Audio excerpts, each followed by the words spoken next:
வணக்கம். Welcome back to தமிழம்பதம். அனைவருக்கும் வணக்கம். இன்னைக்கு நம்ம வீடியோவில் ஒரு முக்கியமான விஷயத்தை பத்தி பார்க்க போறோங்க. தெய்வ திருமணங்கள் நிறைந்த பௌர்ணமியும் உத்திரம் நட்சத்திரமும் இணையக்கூடிய பங்குனி உத்திரம் எப்ப வருது, அன்னைக்கு நாம என்ன செய்யணும் என்ன செய்யக்கூடாது அப்படின்னு பார்க்கலாங்க.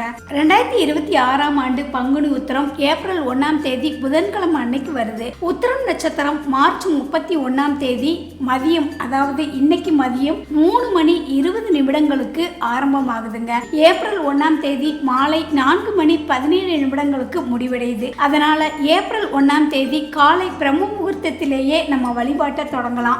ஏன் இந்த நாள் இவ்வளவு ஸ்பெஷல் அப்படின்னா, இது ஒரு திருமண திருவிழாங்க. முருகப்பெருமான் தெய்வ யானை திருமணம் நடந்த நாள், சிவன் பார்வதி கல்யாணம் நடந்த நாள், ராமர் சீதை திருமணம் நடந்த நாள், ஆண்டாள் ரங்கமன்னர் ஐக்கியமான நாளுங்க. அது மட்டும் கிடையாதுங்க, இது ஐயப்ப சுவாமி அவதரித்த தினம் மற்றும் மகாலட்சுமி தாயார் அவதரித்த ஜெயந்தி நாளாகவும் கொண்டாடப்படுது. காலையிலேயே எழுந்து குளிச்சுட்டு வீட்டு வாசலில் மாக்கோலம் விட்டு வீட்டை தூய்மைப்படுத்துங்க. முருகனுக்கு உகந்த நிறமான மஞ்சள் மற்றும் சிவப்பு நிற ஆடைகளை அணிவது சிறப்புங்க. முருகப்பெருமானுக்கு செவ்வரளி பூக்கள் அல்லது மணமிக்க மலர்களால் அலங்காரம் செய்யுங்க.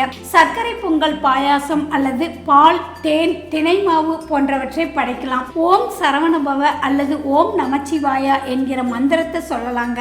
கந்த சஷ்டி கவசம் திருப்புகழ் படிப்பது ரொம்பவே விசேஷங்க. முடிஞ்சா பக்கத்துல இருக்கிற முருகன் அல்லது சிவன் கோயிலுக்கு போய் அங்க நடக்கிற திருக்கல்யாண வைபவத்தை பாருங்க. அன்னதானம் அல்லது ஏழை எளியவர்களுக்கு வஸ்திர தானம் செய்வது கோடி புண்ணியத்தை கொடுக்குங்க. அன்றைய நாள் முழுவதும் கண்டிப்பா அசைவ உணவுகளை தவிர்க்கணும். இது தெய்வங்களின் திருமண நாள் என்பதால் வீண் சண்டைகள், கோபம், மனக்கசப்புகளை தவிர்த்து அமைதியா இருக்கணுங்க. விரதம் இருக்கிறவங்க முழு பட்டினியா இருக்கணும்னு அவசியம் கிடையாது. பால் பழம் சாப்பிட்டுட்டு மனதை இறைவனிடம் செலுத்தினால் போதுங்க. முடிஞ்ச வரைக்கும் பண பரிவர்த்தனைகளை தவிர்த்து ஆன்மீகத்தில் மட்டும் கவனம் செலுத்துங்க. பங்குனி உத்தரத்தன்னைக்கு விரதம் இருந்தா திருமண தடைகள் நீங்கும். பிரிந்த தம்பதிகள் ஒன்று சேருவாங்க. குடும்பத்துல நிம்மதியும் வம்ச விருத்தியும் உண்டாகுங்க. இந்த தகவல் உங்களுக்கு பயனுள்ளதாக இருந்திருக்கும் அப்படின்னு நினைக்கிறேன். இந்த வீடியோ பிடிச்சிருந்தா லைக் பண்ணுங்க, உங்க நண்பர்களுக்கும் ஷேர் பண்ணுங்க. மறக்காம நம்ம சேனலை சப்ஸ்கிரைப் பண்ணுங்க.